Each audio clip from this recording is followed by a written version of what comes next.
Olá, Shalom. Estamos aqui mais um shiur para explicarmos vários conceitos da Torá do Eterno para que nós sejamos abençoados mais uma vez com a Torá Sagrada. Hoje vamos começar da maneira ortodoxa, como deve ser realizado os estudos da Torá. Toda vez que você for estudar a Torá Sagrada, você tem que usar uma brahá que existe na maioria dos Sidurim no início das orações matinais. No caso desse Sidur, que é o Sidur completo de Jairo Friedland, fica na página 17, e vamos citar a brahá do estudo da Torá. Bem, vamos usar o hebraico Ashkenazi por vários motivos, porque é bom que aqueles que saibam falar o hebraico fluentemente, conforme o rito sefaradi, venha conservar essa tradição consigo. Eu vou usar mais o Ashkenazi, porque muitas vezes nós devemos guardar os segredos da Torá do Eterno conosco, nos nossos corações. Então vamos lá. Baruch atoi Adonai, Eloheinu melech haolam, asher kiddushonu b'mitzvotav v'tzivonu, לעסוק בדברי תורתו. וערבנו Adonai Eloheinu, es דברי תורתך בפינו, ובפי עזומך בית ישראל, אנחנו וצאצאי צאצאינו וצאצאי עמך בית ישראל, כולנו יודעי שמך ולומדי תורתך לשמור. ברוך אתה אדוני עלמד ישראל עמו ישראל. ברוך אתה אדוני אלוהינו מלך העולם, אשר בחר בנו מכל העמים ונוסחן לנו את תורתו. ברוך אתה אדוני נושא התורה. Amém. Essa brahá quer dizer em português: bendito sejas tu, nosso Deus, Rei do Universo, e nos certificaste através de suas mitzvot, seus mandamentos, e nos prescreveste nos ocuparmos com as palavras da Torá. Rogamos-te, nosso Deus, tornar agradáveis as palavras de tua lei em nossa boca e na do teu povo, a casa de Israel.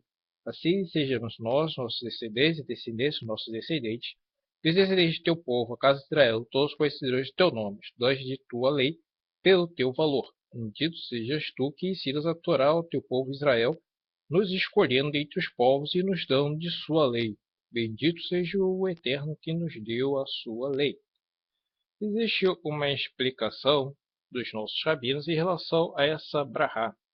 O que significa é o seguinte: nos tempos de Irmiarro, nos tempos de Jeremias, o profeta, existe uma reclamação já de um século anterior, realizada pelo profeta Ishayahu, a qual ele fala que o povo de Israel estava entendendo a Torá do Eterno não como aquilo que dava hayá, aquilo que dava vida, mas sim estavam entendendo como um código legal, um código jurídico, como um código civil, um código penal.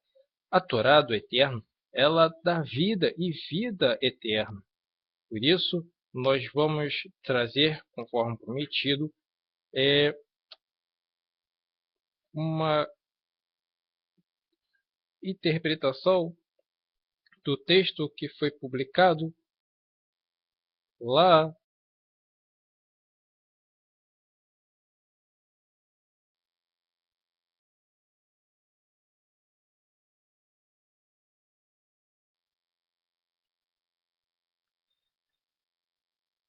e que foi titulado como Aprender a Julgar Nossa Fala. Parashá da semana é Shofeti, que significa juízes, da qual está escrito: Shofeti v'shotrit telecha b'chol shureicha asher Adonai Elohecha nosei lecha לשבטיך ושבתו אתך משפט צדק. לא תטה משפט לא תכיר פנים ולא תיכר שוחד כי השוחד יעבר עיני חכמים וסלף דברי צדיקים צדק צדק תכתוב למען תחיה ורשתה התחרט אשר אדוני אלוהיך נושא Lord. Ou seja, juízes e policiais porais para ti, em todas as cidades que o teu Deus te der, entre as tuas tribos, e julgarão ao povo, segundo o juízo de justiça. Não perverterás o juízo, e não aceitarás o suborno, pois ele cega aqueles que possuem olhos sábios e fazem perverter as palavras justas. A justiça da justiça perseguirás, e então viverás, e herdarás a terra que o Eterno teu Deus te tem dado. Nossos sábios nos explicam que, de uma forma simples, estamos no mês de Elul, estamos no mês onde Hakadosh Baruch Hu exige que nós viemos fazer uma meditação sobre toda a nossa vida prática, conforme explicado por muitos sábios do povo de Israel, de abençoada memória sejam eles, que explicam que o mês de Elul está associado à conexão espiritual de agir por uma vida mais espiritual. Ou seja, nossas ações têm que corresponder ao que está escrito na Torá. Hashem, Hakadosh Baruch Hu, ele quer que nós venhamos entender como é importante nós sermos justos.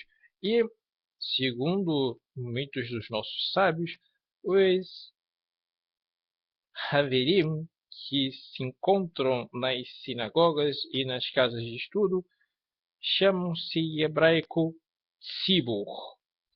Existe uma outra palavra hebraica que é Knesset, mas os sábios eles gostam de usar a palavra tzibur, que quer dizer também congregação, porque temos 3 letras que identificam quais tipos de pessoas se encontram na congregação do Eterno. Primeiro, Tzadé é Tzadik, pessoas Tzadikim. Então a gente vai encontrar Moshe Rabbeinu, Aaron, David, esses grandes homens, assim como muitos Rabanim e outros que se dedicam ao estudo da Torá, assim como nós estamos fazendo aqui, e estamos assim ensinando a Torá do Eterno para muitas pessoas que desejam realmente um judaísmo vivo, conectado com Hakadosh Baruch Hu, ser intermediário somente com ele, que é o único Deus. Entendendo isso, então a congregação do Eterno é formada por Tzadikim, pessoas justas, pessoas que possuem o conhecimento da Torá, são modestas, são humildes, que estudam e que por praticar as mitzvot, que por andar na palavra sagrada, é influenciado, é edificado pelo Ruach HaKodesh, pelo Espírito da Santidade da Torá, e que os capacita a serem símbolos do Mashiach na nossa geração. Então, Hashem os capacita para que eles venham transmitir a Torá do Eterno. Assim como também venham fazer várias brahot, várias tzedakot e muitas retificações que é necessário ser realizada em nossos dias. No outro extremo da palavra Tzibur, temos o Resh. O Resh é de Rashai. Lembre-se que existia Korah, Coré, Corá, dependendo de qual Bíblia você usar para traduzir, que foi tragado pelo guerreiro. Existia Doeg, que era um pastor de ovelhas muito poderoso, de origem edomita, que fazia intriga entre David e Shaul. Ele é considerado Rachá, tanto que existe um capítulo do livro dos Salmos que David, ele, na verdade, até homenageia Doeg, dizendo que ele era um homem que representava o Lashon Hara, a língua má, porque essa pessoa sempre estava trazendo ali uma certa dificuldade para a vida de David. É como nós podemos ver no Salmo de número 52, ao mestre do canto, um ensino de David. Quando Doeg, o edomita, veio e informou Shaul dizendo: veio David à casa de Ahimelech. A casa de Ahimelech quer dizer que era o tabernáculo que estava na cidade de Nov. E naquele tempo, segundo algumas ilustrações, Doeg estava tendo uma necessidade de ter uma cura na sua epiderme, na sua pele, que era devido a Tsaraat, que era devido a uma doença especial comparada com a lepra, que identificava a necessidade de techuvá quando a pessoa cometia o Lashon Hara. Então, David dizia: por que te vanglorias com falar mal, ó guerreiro? A misericórdia de Deus prevalecerá continuamente sobre mim. Então, a gente já começa a ver um dos aspectos retificadores da Parashá Shoftim em relação à nossa língua, à nossa fala.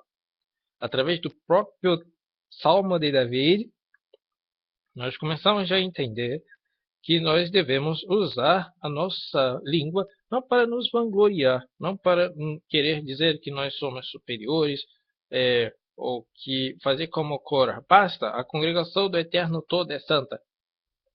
Não, esse tipo de pronunciamento é um pronunciamento que oculta muitas vezes segundas intenções mais em relação às pessoas. Então, vemos que Hashem, ele disse, através de David, que deveríamos fazer com que a sua Hesed, a sua misericórdia, viesse prevalecer em nossas línguas. Por quê? O exemplo clássico é que quando uma pessoa ajuda com tzedakah alguém, e essa pessoa é pobre, ela de repente pode se sentir um pouco constrangida, um pouco humilhada. Então, a Halachá ordena no Shulchan Aruch que você deveria fazer também, falar de uma forma bem agradável a essa pessoa, estimulando-a, abençoando-a, e a pessoa assim se sinta feliz.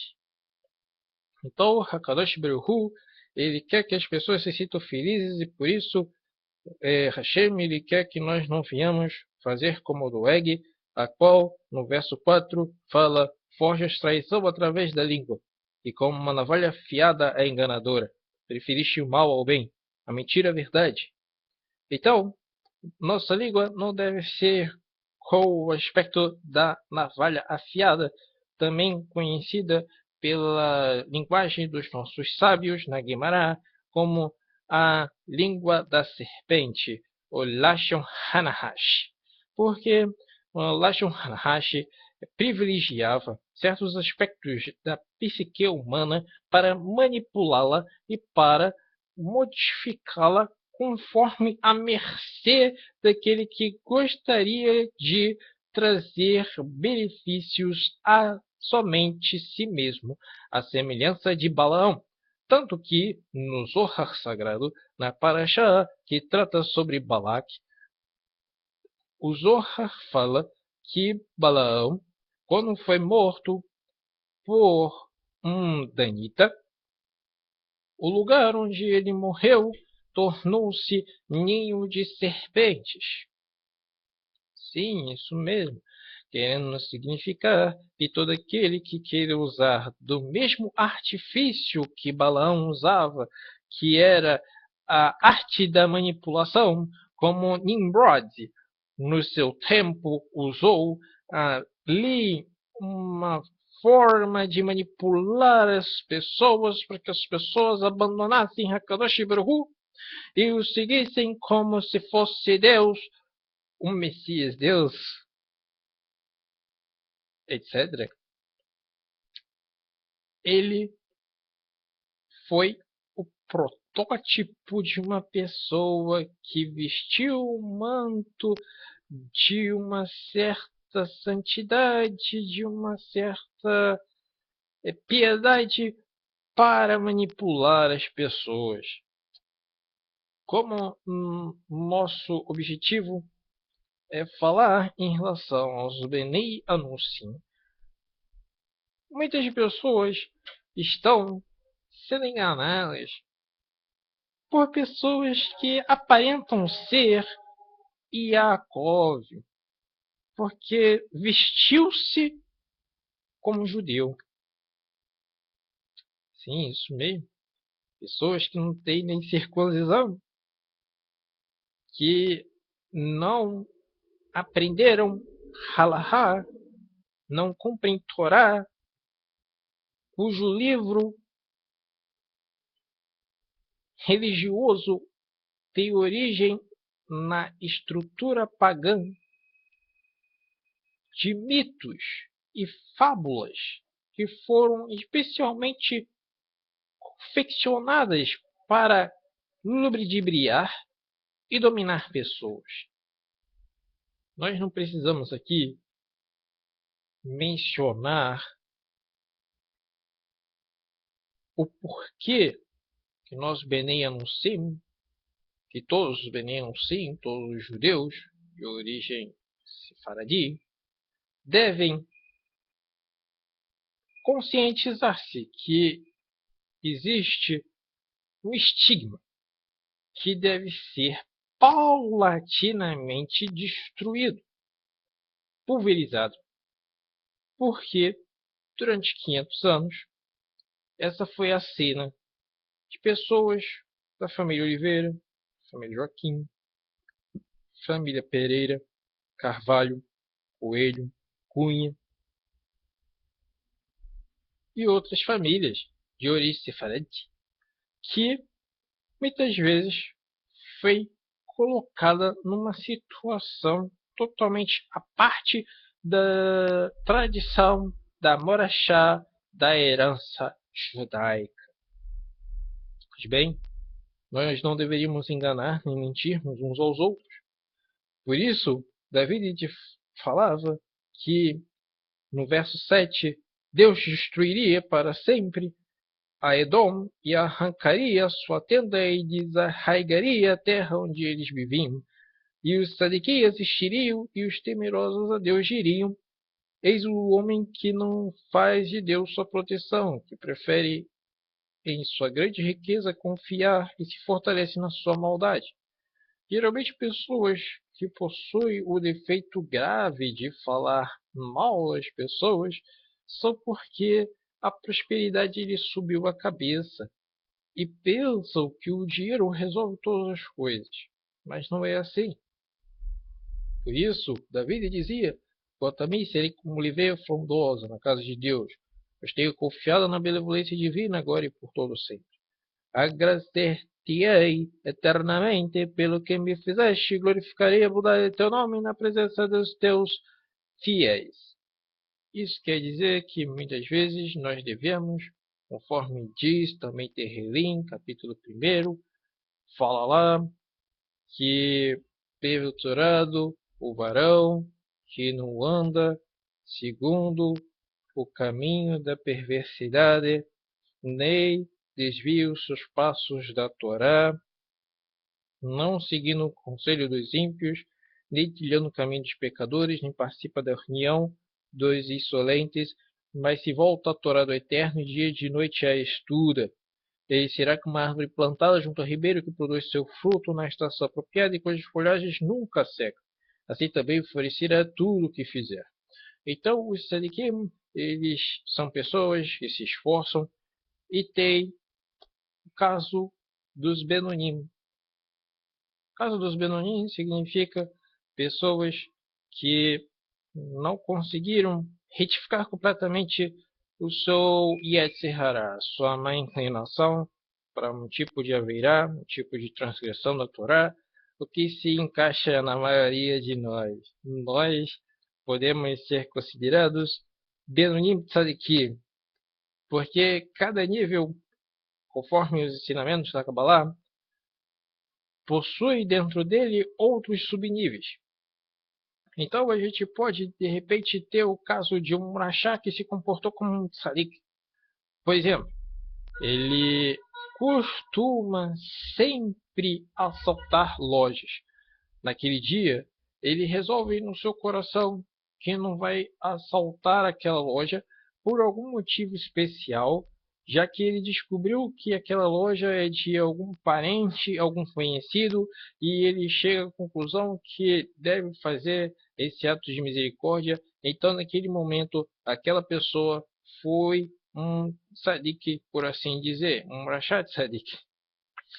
Então, nós somos Benonim Tzadikim, pessoas que estão querendo um caminho reto, um caminho santo, um caminho da Torá, um caminho que vai prevalecer a Torá sagrada do Eterno. E aí, então, um tzadik pode ser até mesmo considerado um rachá em determinadas circunstâncias.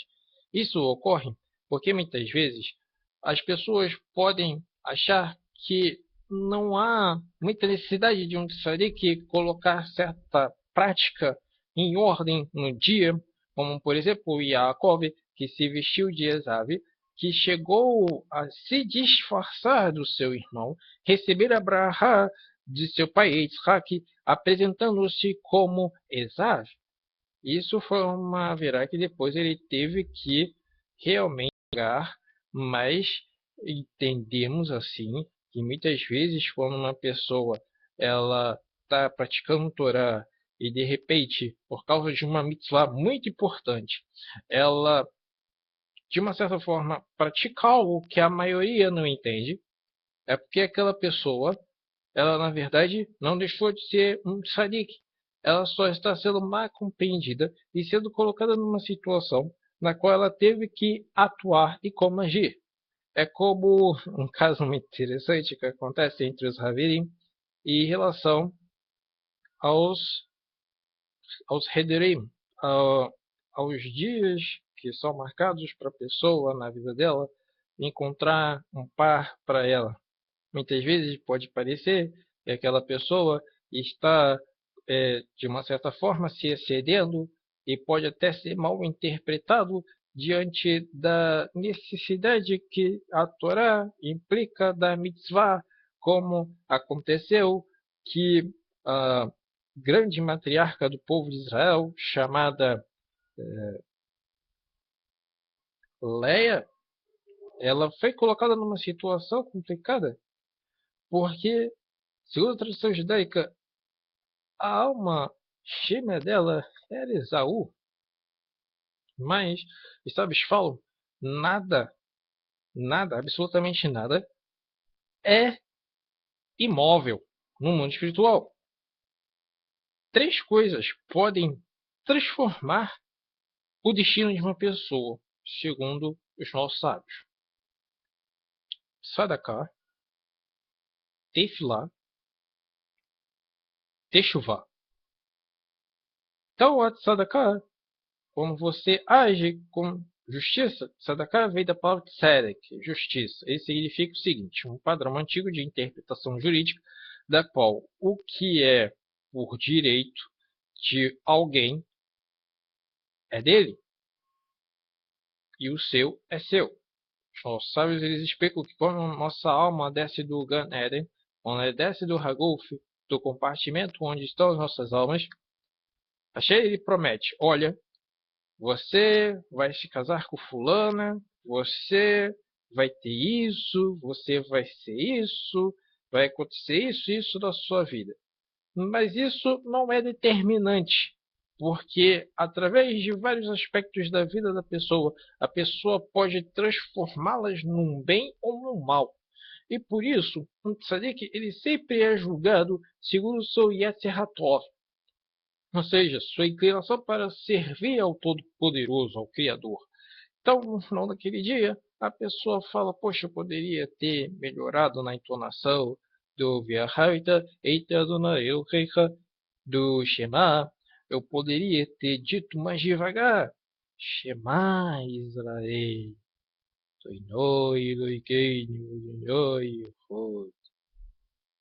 Então, a pessoa sempre quer com o Yetzer HaTov praticar a bondade divina.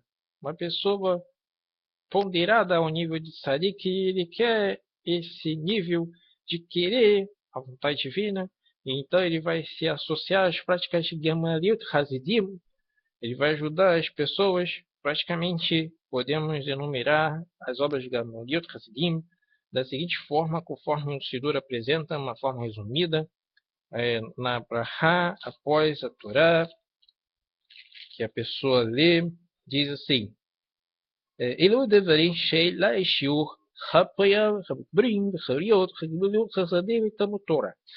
אלו דברים שאדם נאכל פירוסיים בעולם סבכת קרן קיימת לא לעולם הבא. ואילו כן כיפות אב ואם וגמילות חסדים והשכמת בית המדרש שחרית וערבית וכנסת אורחי וכוחלי וכנסת כלה וביד חמית ויום תפלה וחוות שלו בין ידע לחברו ואת איש לשיטו ותלמוד תורה כתגד כולם. A qual Deus traduziu assim: existem três coisas que a Torá não demarca limites.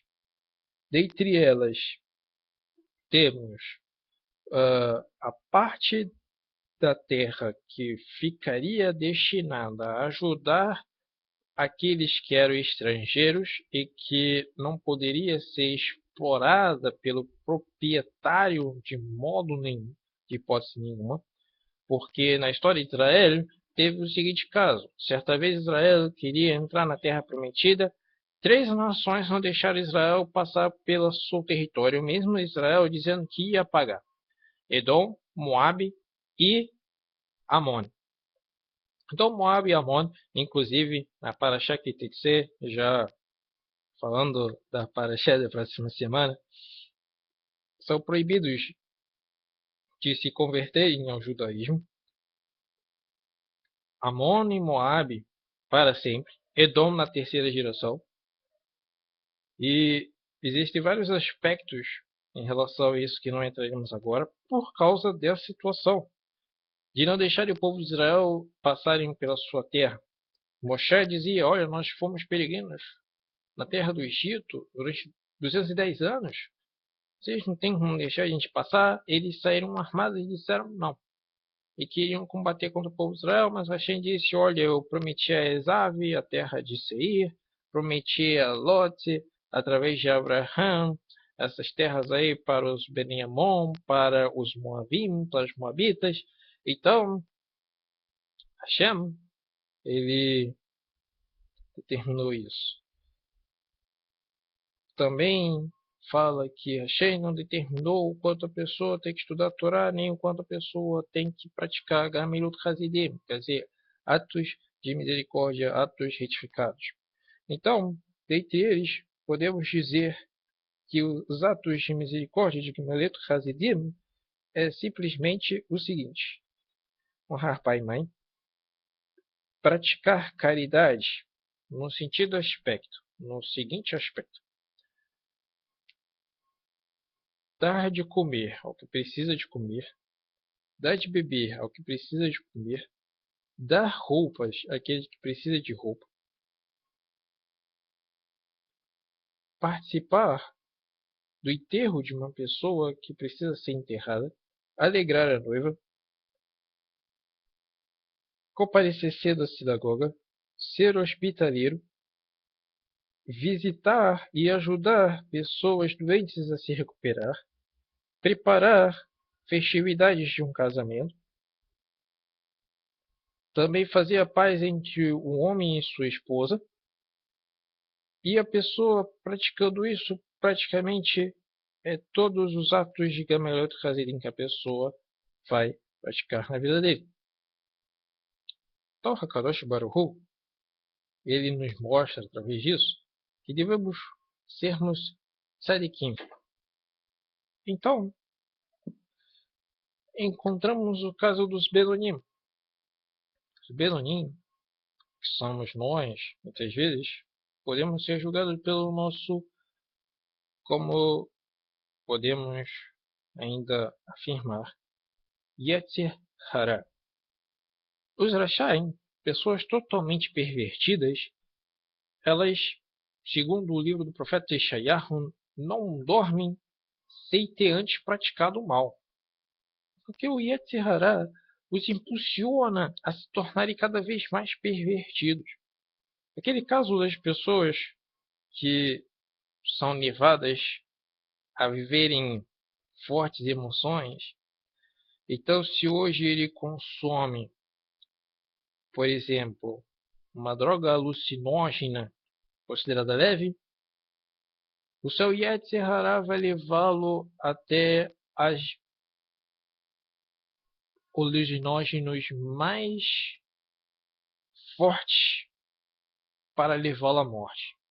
Mesma coisa também são pessoas que costumam corromper seu Isod, o seu nível sexual, assunto da próxima parasha.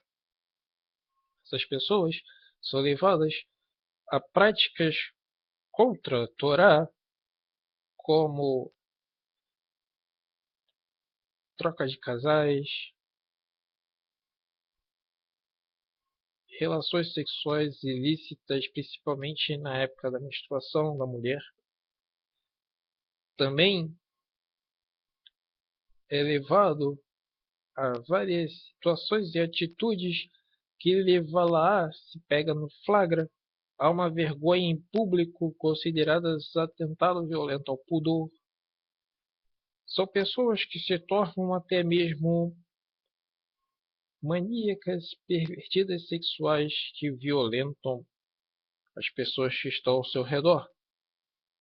Então, as pessoas que são totalmente Shaim, elas são sempre condicionadas a transgredirem mais e mais a Torá, conforme um salmo fala que as correntes chamam outras correntes. Uma corrente de água cai em outra corrente de água. Uma cachoeira leva a outra cachoeira, etc. Porque a Avot fala, mas haverá uma transgressão leva a outra haverá uma transgressão. Um exemplo disso.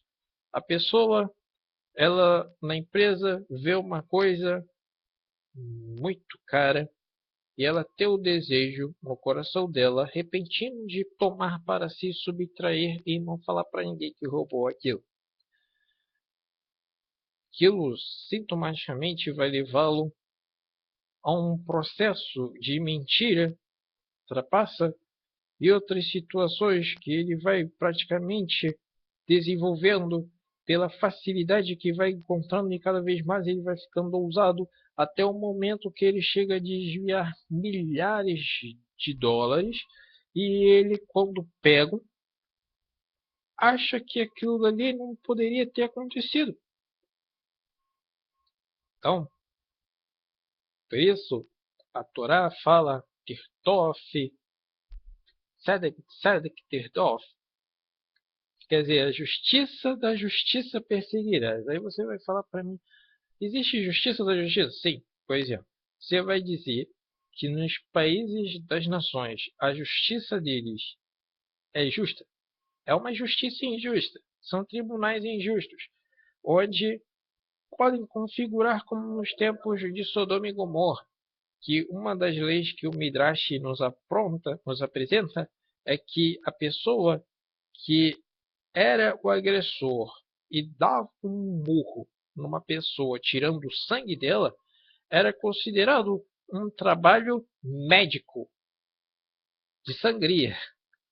E a pessoa que tinha sido espancada era obrigada a dar o equivalente ao trabalho de um médico que praticou a sangria para o seu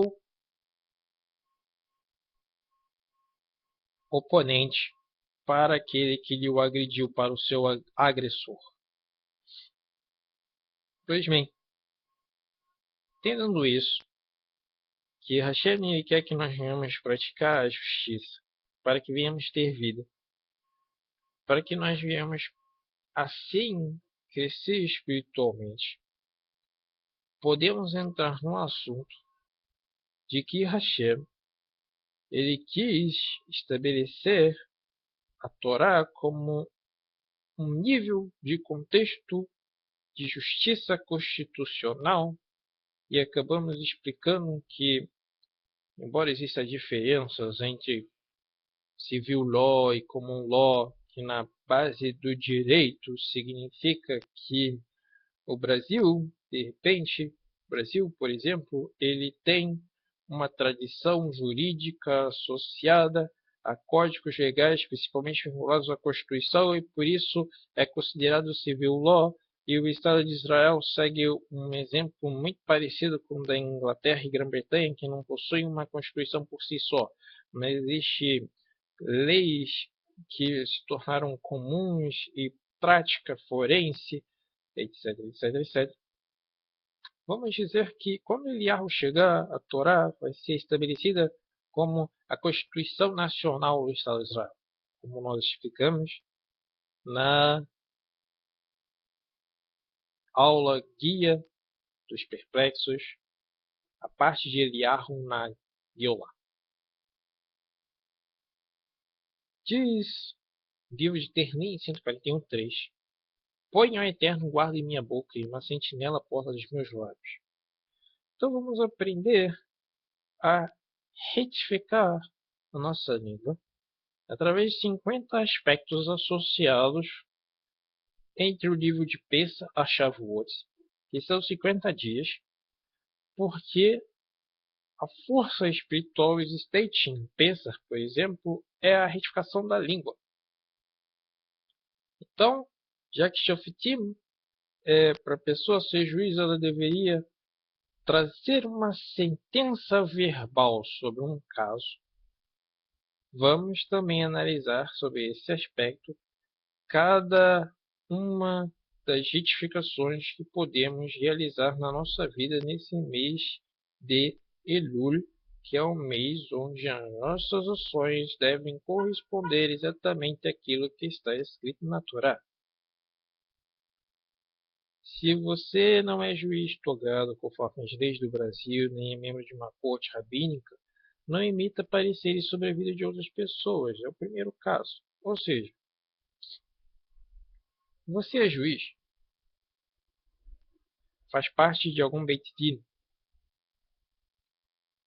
Você estudou as leis, sabe aplicá-las, passou no concurso público, você exerceu a magistratura, você a exerce, você possui competência legal para realmente emitir um parecer sobre a vida de uma pessoa? Acho que não. Então já é a primeira coisa já. Se você não é colocado numa determinada situação onde você não é juiz, você não está habilitado a emitir nada sobre a vida do outro, simplesmente porque cada um tem o seu propósito de vida. Um exemplo: certa pessoa passou por uma empresa chamada A, uma empresa chamada B, uma empresa chamada C, e resolvem abrir uma empresa chamada D. A empresa A acha que essa empresa D é sua concorrente. Então, fala da pessoa D que ele roubou as ideias dela. Porém, entretanto, uma pessoa que estava na indústria C resolve mudar para a indústria A. A indústria C faz com que ele venha perder o emprego na indústria A, e essa pessoa, por causa da birra que existe entre a indústria A e D, vai trabalhar na empresa D e consegue uma boa remuneração e um reconhecimento por esse tipo de trabalho. Isso quer dizer o seguinte: aquela pessoa que saiu da empresa A, mas que antes passou por B, C, até chegar a D, ela passou por um nível de retificação e transformação interior que não o deixa no mesmo patamar de quando entrou no nível A. O que isso quer dizer? Deixa cada um na mão do Eterno. A pessoa fica falando assim, não, mas aquele que está no D já foi do A e tem que fazer exatamente o que eu quero. Não é assim. Deus ele não trabalha conforme as estruturas humanas. É como a gente comparar tudo que acontece no Tanar. Imagine a história, por exemplo, do rei David. Era um pastor de ovelhas, era um mais jovem. Existia uma certa suspeita que ele não fosse o filho legítimo de Shai, de Jessé, mas Hashem depura essa situação quando faz Shemuel chamar David e ele vai guerrear contra o filisteu somente com pedras. Passa o tempo, ele vai guerreando, ele vai se aperfeiçoando, ele vai ser perseguido por Shaul, ele vai liderar pessoas que estavam sendo consideradas como fora da lei, tipo um Robin Hood da antiguidade. Então ele se torna o rei de Judá e depois de alguns anos que ele luta contra a casa de Shaul, finalmente, depois de 7 anos, ele estabelece o reinado sobre todas as 12 tribos de Israel. Bem, isso quer dizer o seguinte: Hashem ele não julga pela aparência das pessoas. Muitas vezes, a pessoa fala assim para você: ah, nós estamos sendo criteriosos na escolha e na seleção de certos eruditos porque assim, assado, e tudo isso acaba tipificando uma situação de autoritarismo espiritual, porque não está deixando que as pessoas vivam o chamado divino para sua vida. Bem, alguns dirão, Shaul chamou David. Sim, chamou David, mas depois perseguiu David. Da mesma forma, Hashem, ele te chamou. Se ele te chamou, se ele te criou, se ele te enviou para esse mundo, ele certamente está chamando você agora para algum destino espiritual. Então, se o destino espiritual da sua alma é se tornar um judeu, você não deve se deixar aliciar pela sociedade que está à sua volta, que preserva valores e costumes anti-Torá, que vão até mesmo querer zombar, porque isso também serve para eles. Muitas pessoas vão querer achar que são donas da sua vida, são juízes da sua vida, estão aptas a querer dizer que você não deve entrar por esse caminho de comida caché, siniute, e tudo isso daí é conversa, é ideia de religiosos que querem controlar as pessoas. Não. Kadosh Baruch Hu, ele criou cada alma, e cada alma ele tem que saber qual é o seu objetivo de vida. Por isso nós não devemos interferir se a pessoa quiser colocar em prática seu judaísmo ortodoxo, ela vai colocar. Agora, se a pessoa não quer colocar em prática judaísmo, também existe um propósito na vida dela. Existiu um propósito na vida de Cora, na Torá. Retificar e afirmar a liderança de Moshe e Aaron até os dias atuais. É um exemplo. Então, cada mocinho tem o seu contraparte, que é o vilão. Então, nos aspectos subjetivos da Kabbalah, isso também é interessante. Nós não devemos deixar nos julgar inferiores ao que aparentemente nossa vida tem apresentado no momento. Porque muitas vezes a gente não consegue compreender por que uma certa situação ainda não se estabeleceu na nossa vida. Tudo vem na hora certa. Não adianta Hashem fazer assim. Um garoto de 15 anos já tem uma casa, já tem um carro, já tem um emprego, já ser juiz, ele já tem uma esposa, não vai adiantar nada. Ele com 18 anos às vezes já vai ter perdido a vida. Ah, mas é porque tá havendo desemprego, ora, tá havendo desemprego em massa. Não é um problema seu, é um problema conjuntural do país. Ah, mas eu gostaria de estar estudando. Quantas federais estão em greve? Ah, eu gostaria de estar trabalhando. Quantas empresas estão fazendo um corte de contingente por causa da estrutura econômica e política que se estabeleceu no momento presente? Por isso, veja sempre pelo lado positivo, como falamos na paraxá anterior. E assim, Shem também fala na Torá, que certa vez ele visitou a Torre da Babilônia.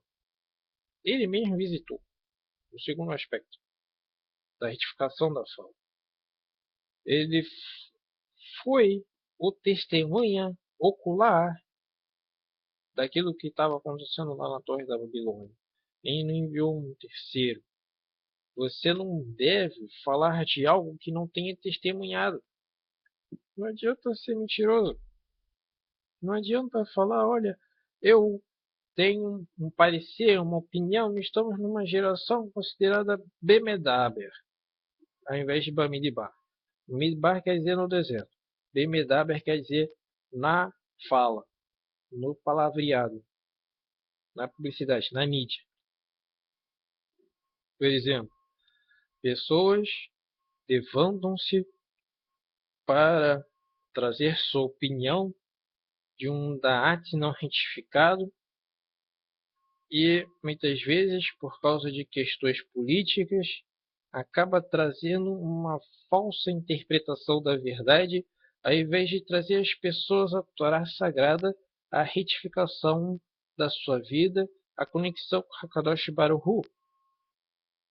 Quando o judaísmo ele se espelha no propósito da verdade, como Hashem ordena, quando a gente fala no final do Shema, Hashem Elokeichem Amat, significa que ele é o vosso Deus, no plural. Ele é o Deus de todos e quer que nós sejamos verdadeiros.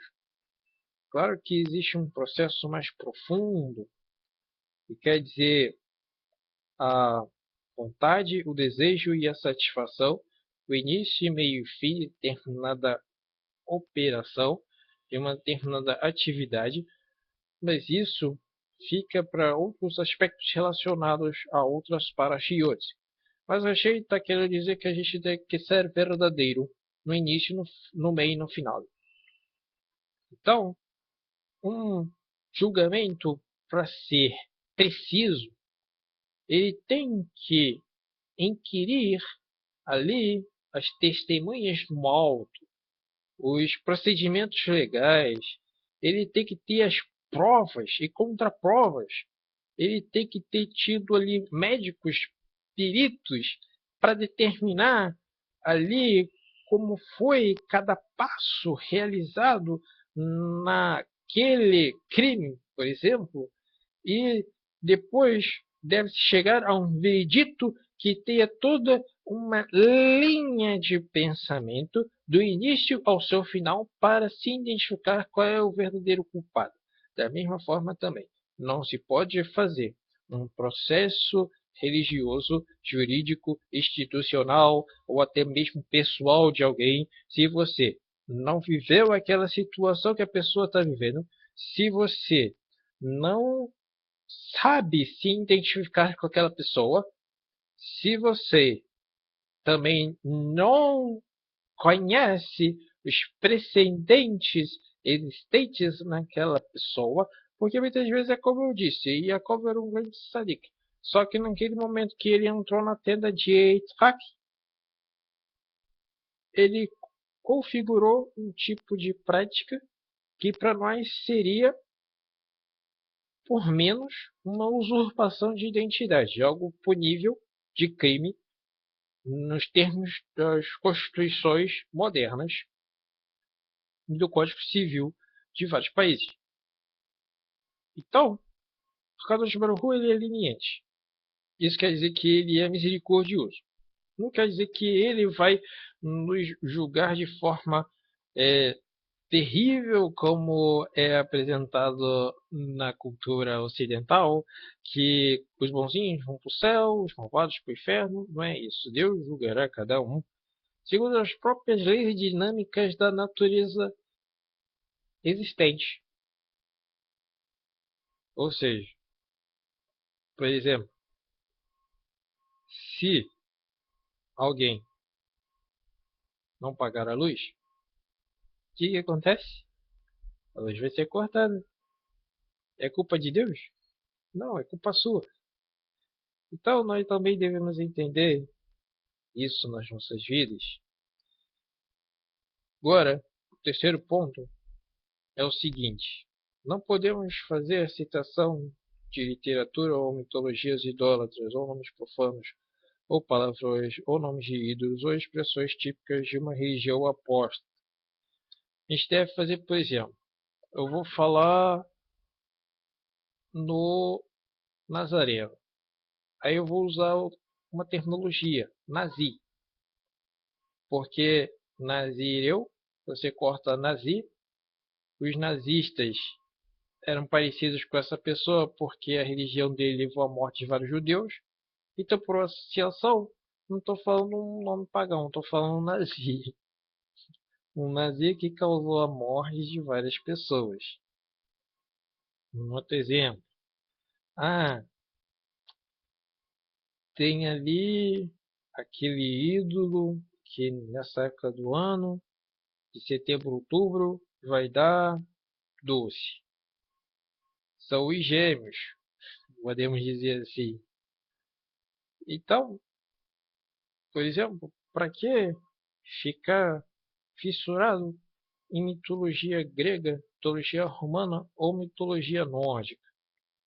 Não precisa isso. Na verdade, existe uma proibição de oraita dos nossos rabinos que nós não deveríamos nem, além de pronunciar, nem pensarmos, nem vermos literatura ou filmes que tratem sobre isso. Embora sejam campeões de bilheteria, não poderíamos ver filmes que relatam sobre a existência pseudo reveladora de deuses pagãos, porque isso distrai nossos corações e fazem nós desviarmos do caminho da Torá. Um quarto aspecto é que nós não deveríamos ensinar o que está além da nossa compreensão. Não adianta você, por exemplo, perguntar para mim, me ensine a fazer um mapa astrológico. Eu não vou saber te ensinar. Não sei se um dia eu viesse aprender.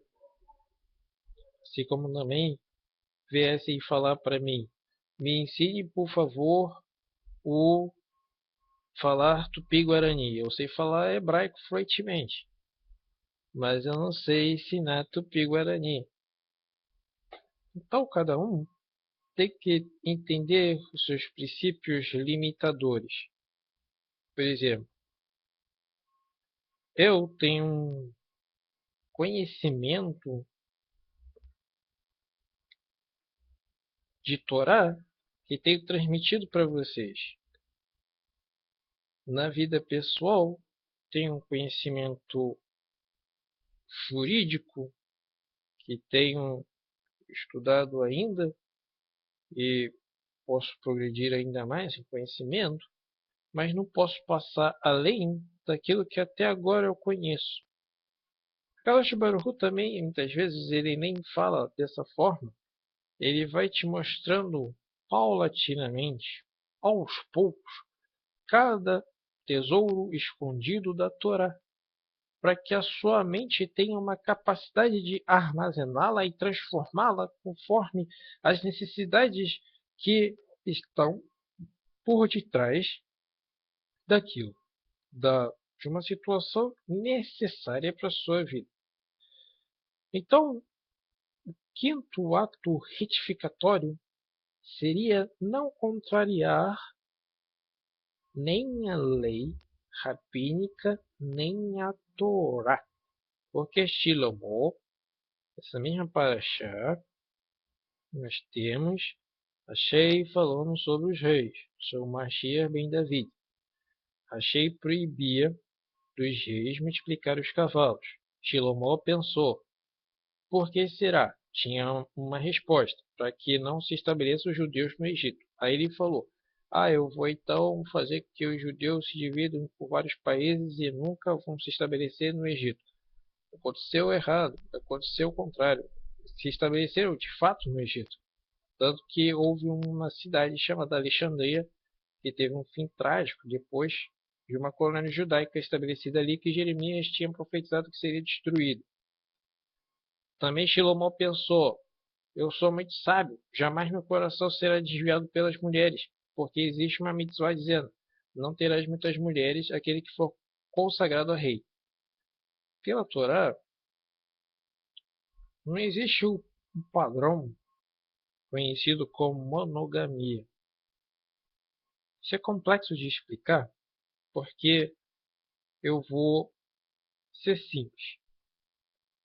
Atualmente, o judeu ele se colocou dentro do espaço-tempo da organização social humana presente. Na sua amplitude organizacional existente no planeta Terra, a monogamia se estabeleceu como uma lei praticamente inabalável e que não pode ser contrariada e que vai até mesmo contra leis de diversos países e que durante algum tempo foi considerada também uma espécie de crime previsto em Código Penal quando a pessoa era surpreendido em adultério ou era pego em ato de concubinato, que era como se estabelecia um segundo casamento fora do primeiro matrimônio. No Israel antigo, o mundo de 3.000 anos atrás era contrário, era diferente. Existia a poligamia. Nesse aspecto, a Torá não proibia a poligamia. Com o tempo, depois do ano 1000, já da Era Comum, houve um rabino que, devido à pobreza de Israel e devido à perseguição romana, ele estabeleceu um decreto que não foi aceito por judeus dos países árabes, que foi a monogamia. Mesmo assim, Shlomo tinha um mandamento que era não multiplicar, não ter muitas mulheres. Ele pensou, não, isso daí é para um rico comum. Eu posso ter várias, porque nunca vou me corromper. Conclusão da história. Quando ele ficou velho, as mulheres convenceram-no de ele dar dinheiro do Estado para elas construírem falsos templos pagãos. Então o que acabou acontecendo? Acabou acontecendo de Hashem considerar que Salomão era também culpado. Ou seja, está escrito no Tanar que Shlomo construiu os templos. Mas como? Se a tradição judaica fala que não foi ele. Sim, não foi ele, mas quem estava lá no Estado, controlando o dinheiro estatal, que as mulheres estavam desviando para fazer sua própria vontade. Então, esses dois exemplos, existem mais exemplos, que ele multiplicou muito ouro, muita prata, que não era para ter feito, etc, etc, etc. Ele sabia por que que não podia fazer, mas se achava muito mais sábio do que a própria Torá tinha estabelecido ali sobre a psique humana. Então, a gente nunca deve considerarmos superiores às mitzvot de Hashem, à semelhança de um homem que era muito forte, chamado Sansão, que ele não conseguia controlar seus instintos e acabava sempre em confusão e no final se achou sem a presença do Ruach HaKodesh, da presença sagrada, e ele foi preso e acabou, segundo a tradição judaica, se tornando os pais de Golias, o pai de Golias e dos seus 6 irmãos, porque é uma metáfora, como se diz lá no livro de Juízes, que ele estava moendo trigo. Quer dizer que ele estava sendo usado como uma espécie de animal reprodutor para os filisteus. Bem, depois que a gente entende que não devemos contradizer a Torá, temos que entender também que não devemos citar nossas próprias deficiências a alguém que nos seja alheio, como aquele exemplo da mulher que era uma senhora que estava ajudando o profeta Eliseu. E ali Eliseu profetizou que ela teria um filho. O filho nasceu. O filho teve uma situação que o levou à morte. Ela foi de encontro ao aluno do profeta Eliseu, mas não contou nada a ele. Contou direto ao profeta Eliseu. Por quê? Contou direto ao profeta Eliseu porque só a pessoa sadiquim você deveria contar aquilo que acontece, que poderiam de fato ajudar. Tzadikim está associado nessa situação a pessoas que possam ajudar. Não adianta eu chegar para alguém e dizer os meus problemas se uma pessoa sei que não pode me ajudar. Por isso é muito importante você entender isso. Não fale para todos sobre seus defeitos. Espere a pessoa correta que Hashem pode colocar na sua vida para te ajudar. Também, sétima retificação é não desprezar nada que Hashem tenha dado na sua vida. O que acontece muito entre as pessoas é que elas falam mal da casa delas, elas falam mal do emprego delas, elas falam mal da família delas. Sem essas coisas, nós não podemos sobreviver. A oitava retificação trata-se justamente de um aspecto correspondente, que é ao aspecto do número 6, um pouco modificado, que é ter certo cuidado e reserva em falar com uma pessoa que você, pelo seu Yetzer Hara, achou bonita, bonito, eu vou falar com ele e tal. Daí pode levar a certos equívocos, certas tristezas no coração. E Hashem, ele mostra na Torá que é muito bom a gente ter essa certa reserva. Tanto que o judaísmo ortodoxo oficial, ele não permite o namoro entre judeus. Ele já estabelece o seguinte: você, depois de ter conseguido uma certa quantia, uma casa, um emprego, aí chegou a hora de você contactar uma agenciadora de casamentos e se casar com aquela pessoa, que você vai conversar, mas não vai demorar muito tempo, é cerca de 3 a 6 meses, etc. Então,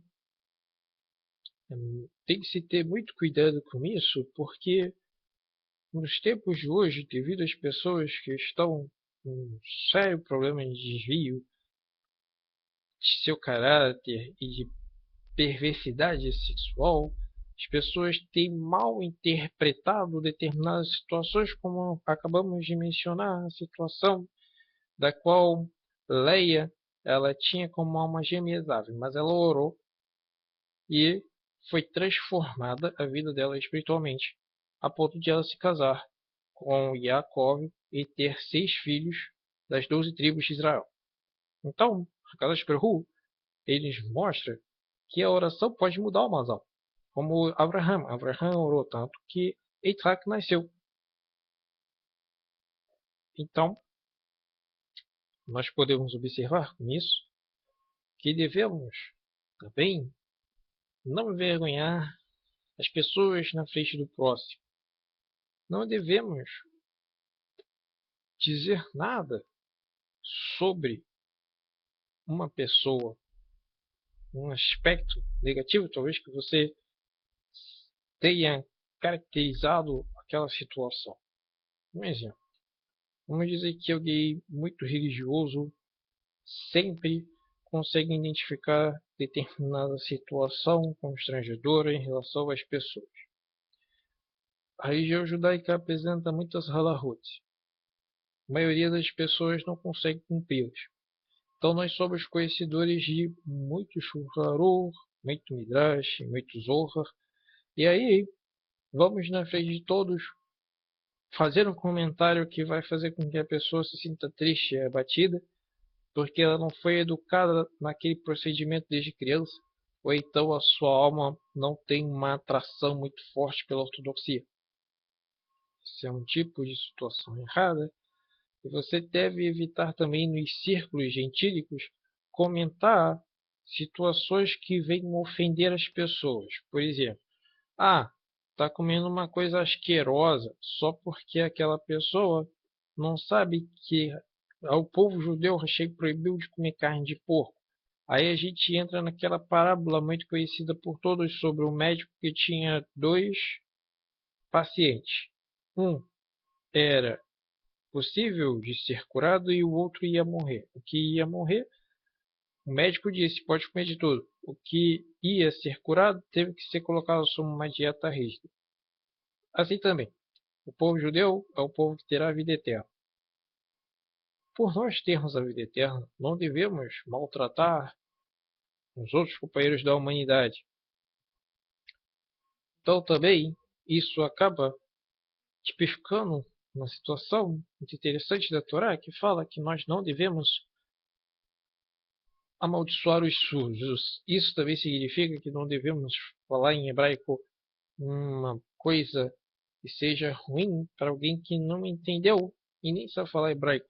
Isso vale para o Yiddish, fala para o ladino, vale para qualquer outro idioma que as pessoas não entendam e você venha tentar assim tripudiar e zombar de outras pessoas. Uma das características boas é que a pessoa tem que fazer conforme aquele Salmo 1 que a gente tinha falado, que a pessoa tem que citar as palavras da Torá de uma forma baixa. Por exemplo, e pensar por que aquelas palavras foram escritas daquela forma, daquela maneira, fazer essa meditação, isso é muito importante. E também a pessoa deve saber envolver-se uma outra para saber como falar com ela.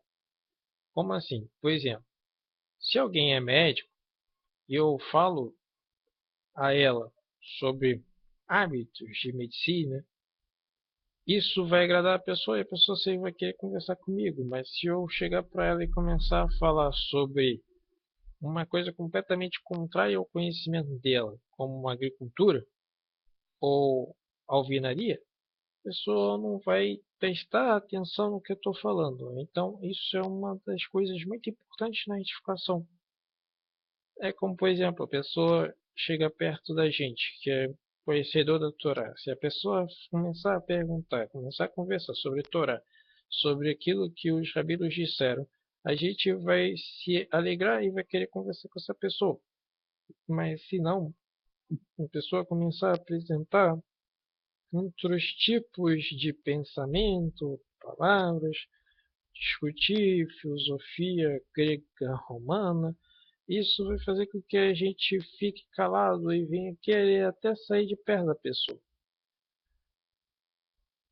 Outra retificação especial é que nós não devemos impedir as pessoas de pedir desculpas. Estamos numa época de Elul, uma época muito importante, e as pessoas devem pedir desculpas depois do arrependimento, segundo o Sefer Haridim, o livro dos tementes, que a pessoa deveria ter esse aspecto retificado na vida dela de misericórdia, onde se as pessoas quisessem demonstrar que estavam arrependidas e estavam pedindo desculpa e queriam fazer algo para solucionar o problema, deveriam ser bem aceitas, bem quistas.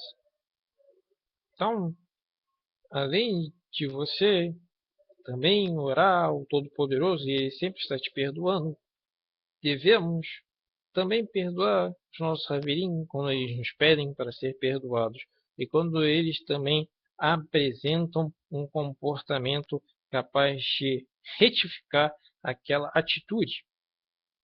Também nós nunca podemos, de forma alguma, sermos influenciados pelas histórias de Lashon Hará das outras pessoas. Por exemplo, fulano fez isso, aquilo outro, mas eu não estava presente.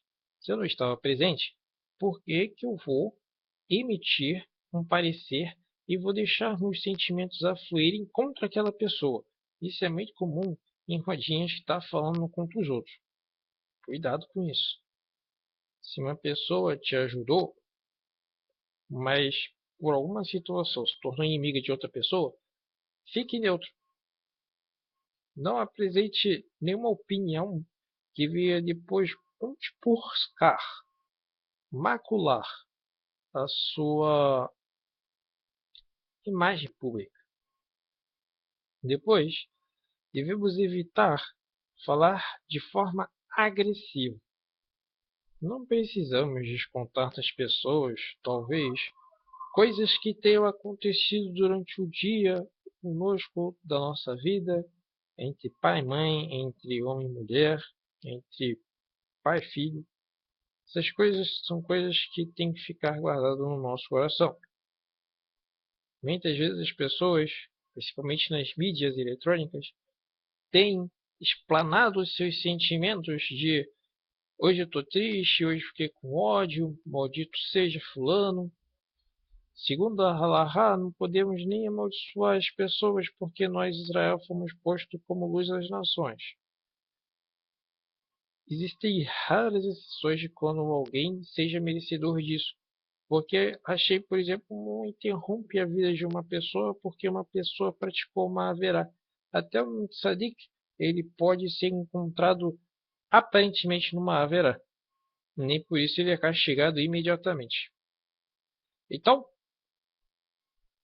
devemos sempre visualizar as pessoas dignas de compaixão, carinho e amizade. Isso vai fazer com que nós não venhamos ser como juízes draconianos. Essa expressão vem de Dracon, que foi um legislador que existiu em Atenas, uma cidade grega, que, segundo alguns, era muito severa, porque naquele tempo havia bandidismo social, violência e etc. Então, aplicou-se, além da lei de Talião, coisas muito parecidas ou muito mais severas com que o mundo árabe tem praticado e o mundo ocidental, que gosta de ser leninista, que gosta de ser leniente, que gosta de abrir mão de tudo, dos valores e deixar tudo para trás, fica horrorizado. Quantos anos atrás, uma adúltera morreria nas mãos de seu marido. Lá nos países árabes, uma adúltera ela morre devido a uma execução sumária da população e da situação militar política da área. Só que eles incrementam leis acima daquilo que a Torá permitiria, trazendo grande vitupério contra a pessoa. Isso não é algo que venha edificado completamente pelo espírito da Torá. Então nunca devemos trazer uma situação muito mais aviltante sobre aquilo que deveria se manifestar sobre a vida da pessoa. Em outras palavras, por exemplo, alguém cometeu um erro com você, falou que você é mentiroso, vamos dizer assim, ou que você se autodenomina rabino, ou que você se autodenomina estudioso da Torá e que resolveu abrir uma mídia, etc. O que você tem que fazer? Primeiro, se conecte com Hakadosh Baruch Hu. Segundo, faça o que Deus determinou para você fazer. Terceiro, não olhe para a vida dos outros. Quarto, entenda que cada um tem o seu propósito no plano divino. É como a questão dos animais. Observe, cada animal teria sua função no propósito da criação divina.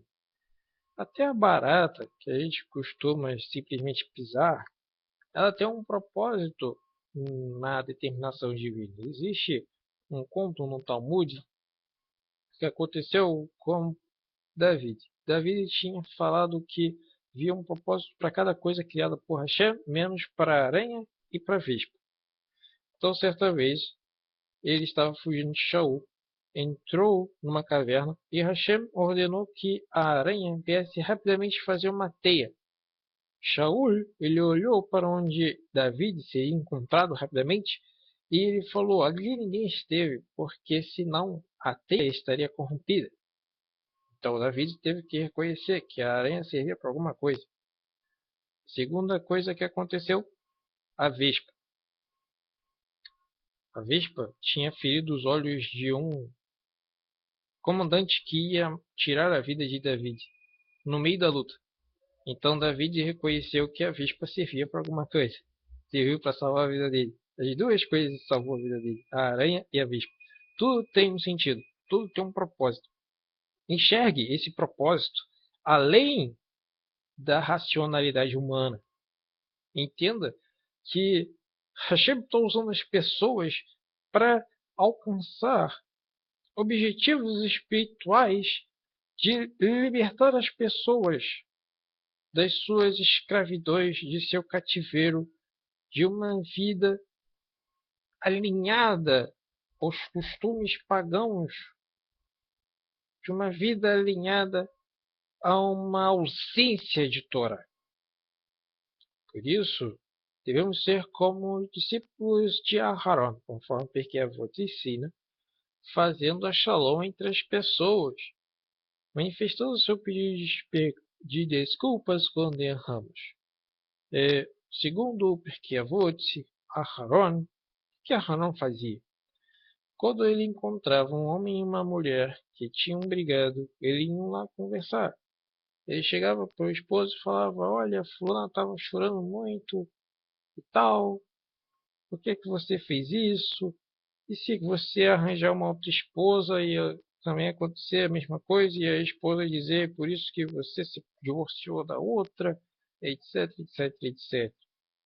E também ia lá na esposa e dizia a mesma coisa, que o esposo estava chorando.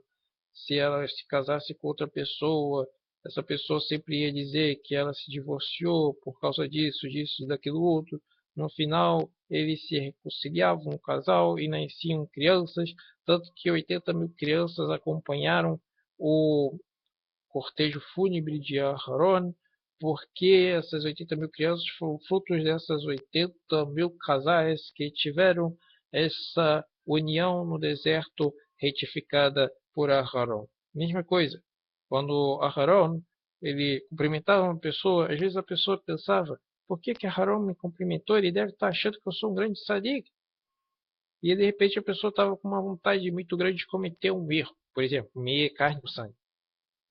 Então ele se retificava e se consertava. Sim, também, quando um amigo brigava com outro, Aharon dizia: olha, eu fui lá, Shimon, vamos dizer, Shimon e Yoel eram amigos. Ele dizia, olha, Shimon, Yoel estava lá chorando, dizendo, olha, puxa, eu perdi um amigo, agora eu estou envergonhado, e ele está lá jogando cinzas e pó sobre ele, e agora, perdoa ele. E ele também, por conseguinte, tinha ido no Yoel e tinha falado para ele as mesmas palavras. No final, Yoel e Shimon se encontravam na rua, se abraçavam e assim faziam as pazes. Nós devemos aplicar nossa língua para fazer a paz entre as pessoas, assim como também entre o homem e sua esposa, como a gente acabou de ler anteriormente. Porquanto, não devemos insistir num erro de pensamento apressado que apresentamos, que expressamos. Porque muitas vezes, no calor de uma certa discussão ou de uma certa pressão, você é obrigado a emitir um certo conhecimento que naquele momento não era propício para a congregação que está à sua volta assimilar ou adquirir. O que significa isso? Por exemplo, imagine que você veio de uma comunidade ultra-ortodoxa, se mudou para o seio de uma sinagoga onde as pessoas colocam kippah de repente só quando entram na sinagoga. Ou, quando muito, tem que ser lembrados que tem que colocar kippah dentro da sinagoga. Bem, existem diferenças notáveis, isso eu sei. Mas a pessoa tem que evitar emitir pronunciamentos que vai gerar um certo desconforto e vai trazer uma certa consequência congregacional sobre o lugar. É como um outro exemplo.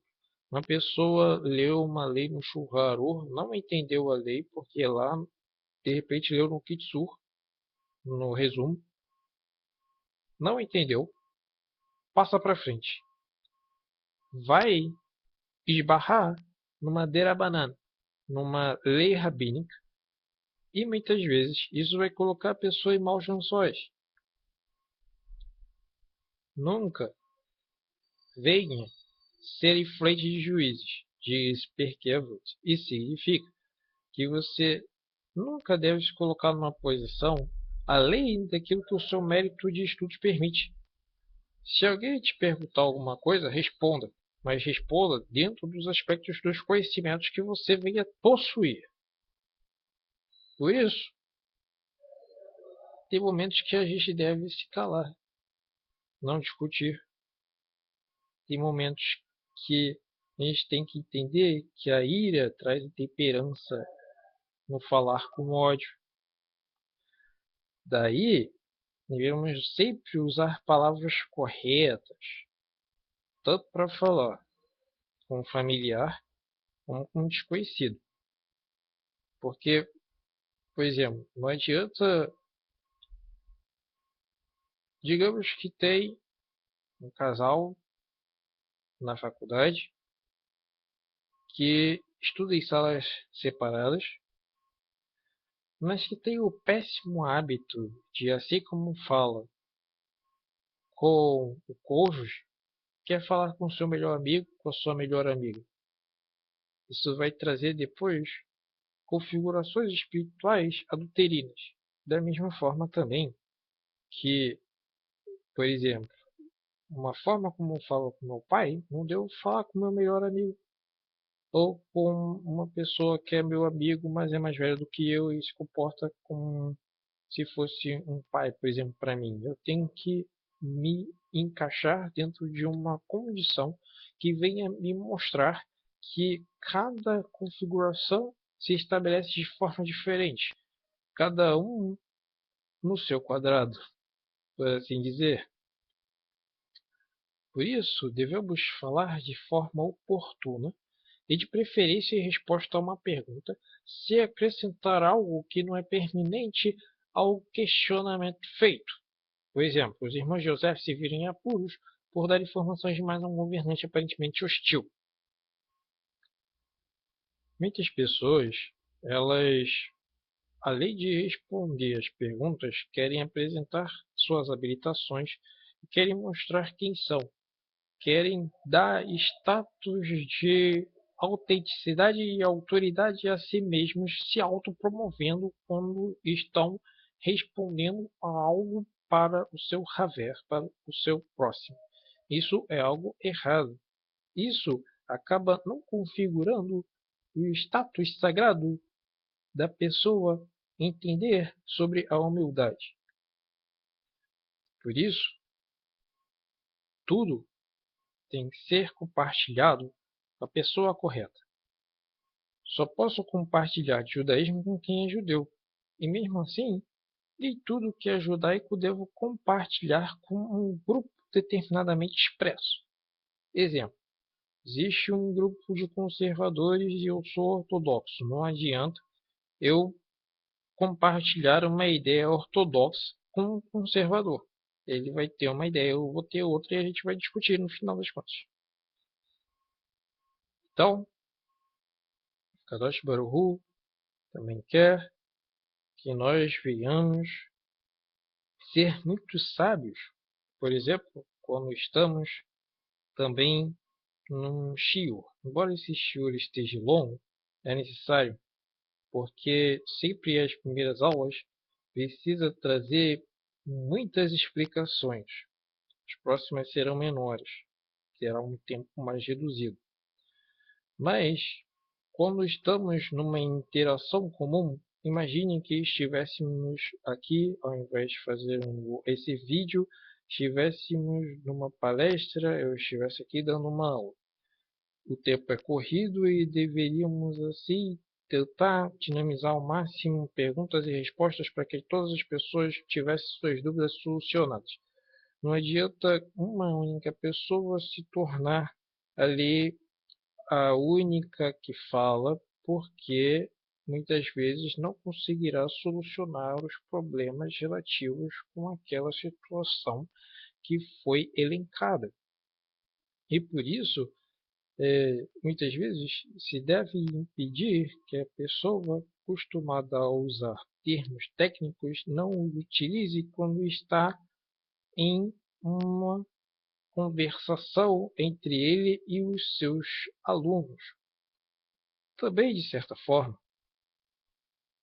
devemos evitar o autoelogio, devemos também evitar falarmos por juramentos, devemos evitar ter o nome sagrado divino na nossa vida ou até mesmo nas outras pessoas, para que nós não venhamos nos acostumar a falar palavras impróprias juntamente com o nome divino, para que não transgridamos um mandamento que fala que aquele que jurar o nome de Deus ou falar o seu nome em vão não será tomado por inocente. Por isso, nós devemos sempre entender que não podemos submetermos a uma espécie de tentar driblar o outro e tentar usar de tortura psicológica através de ameaças ou através de presentes. Isso é considerado suborno no judaísmo. Por isso devemos ter assim regras de etiqueta e sabermos como devemos educar a cada um de nós para que nós entendamos os propósitos divinos e estabelecidos conforme a vontade dele. Por isso, nós devemos também evitar de, num ato de raiva ou num acesso de fúria, dizermos que alguém merece morrer. Existe uma certa ilustração que aconteceu de fato com Baal Shem Tov. Baal Shem Tov estava numa feira e viu um judeu açougueiro correndo atrás de uma pessoa dizendo que haveria de matá-la. Ele rapidamente pediu para seus discípulos se reunirem, orarem, e um deles vislumbrou de fato que houve um esquartejamento e alguém estava sangrando em todo partido em vários pedaços, como se aquele açougueiro de fato tivesse realizado aquele ato num nível de mundo espiritual do pensamento. De fato, nossas palavras elas atingem algo muito mais profundo do que nós pensamos e muitas vezes no nível do pensamento já acabamos de destruir mundos. Por isso, nós devemos entender que não devemos jamais também nos sentir muito íntimos das pessoas, no sentido de que, por exemplo, eu acabei de conhecer uma pessoa que é uma grande autoridade e eu vou me colocar numa relação de como se fosse pai e filho com essa pessoa. Essa pessoa certamente se aborrecerá comigo. Então eu tenho que ter o entendimento de como eu devo falar com essa pessoa.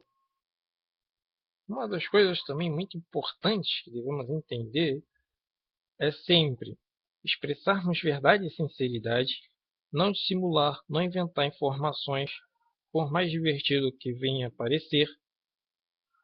Também não falarmos rápido demais em relação a uma aula e até mesmo no convívio, e ter aquelas pessoas que falam com uma velocidade tão incrível que você acaba nem entendendo o que ele acabou de dizer. Isso é importante. Por isso também deve-se evitar retrucar de imediato um mal-entendido com grosserias ou provocações, porque geralmente devemos esperar para entendermos o porquê que uma pessoa foi levada a um certo comportamento ou uma certa pronúncia de uma frase que venha ter te magoado, que venha ter te afetado. Também é importante entendermos que devemos dar honra aos nossos pais. Eu sei que a nossa geração gosta de brincar muito com o pai e com a mãe, mas eles têm o seu mérito. Se você é grande conhecedor da Torá, é porque a sua alma teve mérito de vir ao mundo através deles. Devemos ser deferentes, ou seja, devemos conceder dignidade aos nossos pais. E não devemos entrar num assunto como a maioria das pessoas que querem se identificar com uma relação ultra-ortodoxa e falar para um rabino, por exemplo, que meu pai e minha mãe sabem de nada, eu não quero saber deles, eles são os idólatras, você está fazendo a lachara dos seus pais. Você não merece se tornar judeu, na verdade. Bem, entenda que todos têm que honrar pai e mãe. Não é só aqueles que nasceram num lar judaico que devem honrar pai e mãe. Muitos nasceram num lar judaico, mas os pais e as mães não estão na prática do judaísmo religioso. Por isso, é importante que a pessoa venha entender isso que deve praticar na vida, para que a pessoa venha entender o amor e o respeito que deve ter um para com o outro. Esse aspecto muito importante, como também dentre outros aspectos, sempre como você for falar de uma história ou for ensinar, cite ao menos as pessoas que foram envolvidas na história, como o que aconteceu entre Esther e Mordecai. Esther, ela citou o milagre que aconteceu e por ela ter citado essa característica relativa a Mordecai, Hashem fez com que acontecesse o milagre de Puri e Mordecai fosse elevado e Haman fosse ali derrotado. E o que tinha acontecido no passado em relação a Amaleque e Israel fosse resolvido naquela geração. Mas se ela não tivesse citado o nome de Mordecai, Mordecai não tinha como ter sido elevado naquele dia que Haman tinha entrado e pedido e pensado que ia ter sido honrado pelo rei. Porquanto, também não devemos criar falsas expectativas nas pessoas ou adulterar ou omitir informações pessoais que iriam influenciar no poder de escolha e decisão de outra pessoa. Um exemplo. Geralmente dão em direito civil familiar. Alguém é um assassino. Uma mulher não iria se casar com um assassino. Mas, de repente, ela descobre que ele foi o assassino do próprio pai dela um dia antes do casamento, quando já estava marcado.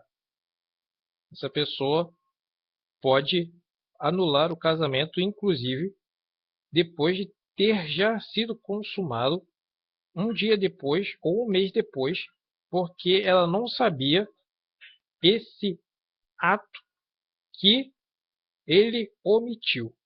Mesma coisa. Você pode criar uma espécie de personalidade diante das outras pessoas que não corresponde com a sua realidade espiritual e tentar enganá-las. Tentar mostrar diante das pessoas que você é um tipo de pessoa quando na verdade não é. Isso daí acaba se tornando o falso testemunho. Por isso, é importante que nós também venhamos sempre estimular as pessoas a praticar techuvá, porque cada um de nós precisamos de nos reconectar com Hakadosh Baruch Hu. E também, dentre os aspectos que a gente demonstrou no Shiur, que foi codificado pelo número 40 da discussão, é que quando não se tem como resolver um problema muito grave, que certamente irá macular a integridade de uma pessoa, primeiro deveríamos nos identificar e pensar: será que eu sou parecido com aquela pessoa nesse aspecto? Se eu saber e entender que eu já uma vez errei naquele princípio, eu devo me aproximar da pessoa, conversar com ela sensivelmente, estimulá-la a techuvá. Mas se ela não me ouvir, então denunciá-la às autoridades competentes, porque depois da repetição do mesmo erro, com testemunho coletivo e testemunhas válidas, essa pessoa pode retificar o seu erro, assim como também receberá um voto de confiança e pode ser perdoado. Uma das coisas também muito importantes que devemos entender é que você não trabalha de detetive, eu não trabalho de detetive. Ninguém tem o direito de ficar inquirindo informações alheias para formar um dossiê justamente para desacreditar uma pessoa em testemunho público. Isso é errado. Muitas vezes existe entre os grupos existentes na internet, etc., que tem um hábito grosseiro de trazer uma espécie de inquisição entre eles, tal que seja implícita e começa a querer manipular os outros como se ele fosse o senhor do destino das pessoas. Não faça isso. Não dê uma de detetive. Não fique perguntando o que é da sua vida, o que você trabalha, quem você é, etc, etc, etc. Tudo isso não retifica os aspectos geopolíticos mundiais. E por isso, nós também devemos nos abster de certas conversas políticas. Só quando o Mashiach chegar é que esse mundo será restaurado. Não adianta ficarmos debatendo sobre um império que desmoronará. Tudo isso é uma ilusão. Também devemos entender que não devemos pré-julgar uma pessoa pela sua riqueza ou pela sua pobreza. Também não devemos estarmos sempre usando de técnicas dúbias para enganarmos as pessoas, tal como os 10 espias fizeram, onde deram a informação correta sobre a terra de Canaã, falando que a terra era fértil, boa, produtiva, mas depois colocaram a ideia deles no meio. Então, muitas pessoas gostam de ser leve e trás de determinados conceitos e determinadas situações para se encontrarem, conforme diz aquela expressão, para se encontrarem com uma certa boa aparência, ficarem bem na fita, ficarem bem no vídeo. Tudo isso daí não ajuda nada as pessoas e você tem que deixar isso para lá. Você é um tipo de pessoa que é duplo espião de qualquer forma, seja entre instituição e outra, seja entre uma religião e outra, seja entre um país e outro, seja entre um patrão e um empregado, e você está ali intermediando para ver o que o patrão está mandando. Deixa de fazer isso. Saia dessa situação. Isso daí vai te trazer rigores no julgamento divino de Rosh Hashanah e vai trazer situações que vão ser difíceis de serem retificadas posteriormente. Você mesmo vai ficar triste diante de situações que vão aparecer na sua vida. Estamos falando assim por quê? Porque nós devemos explicar o que está por detrás de cada mitzvah. Dentre essas coisas, nós devemos estimular as pessoas para que justamente elas venham fazer mais e mais a vontade de Hakadosh Baruch Hu, orar, que elas venham realmente desviar-se de uma prática de querer envergonhar o próximo. Seja humilde e ajude as pessoas. Louvado seja o Todo-Poderoso. Vamos dar o exemplo. Vamos mandar um alô para o Paulo Araújo de São Paulo, que nos anunciou uma boa coisa, que poderemos, em tempo breve, termos aula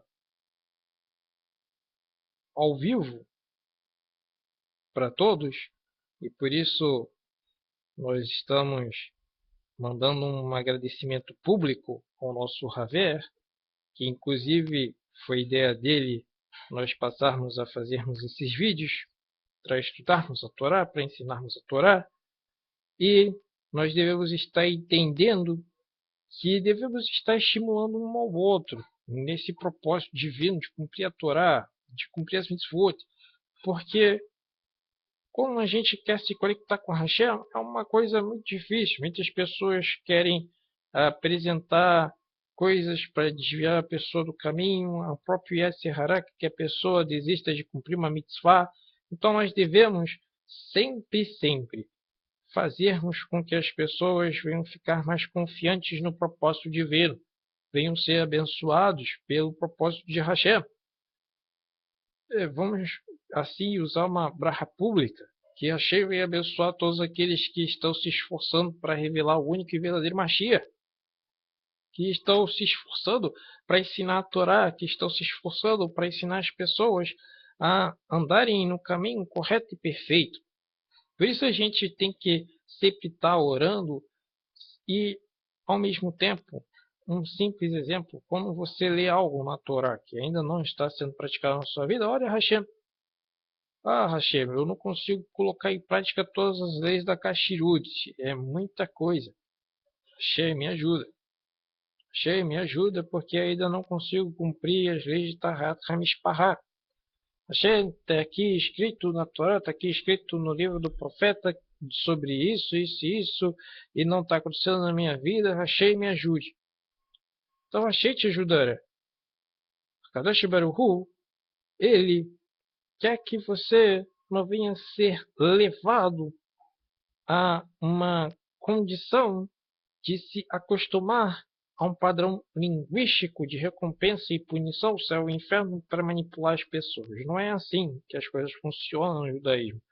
Achei, por exemplo, ele fala na Parashá Kitetsé que aquele que viesse fazer com que a pássaro mãe fosse tirado de sobre o ninho, para que fosse bem para ele e viesse ter assim uma vida longa sobre a terra, ele compara a mesma mitzvah lá dos 10 mandamentos de honrarmos pai e mãe. Assim Hashem, ele está mostrando que muitas vezes para ele não existe muita diferença entre um mandamento pequeno e um mandamento grande.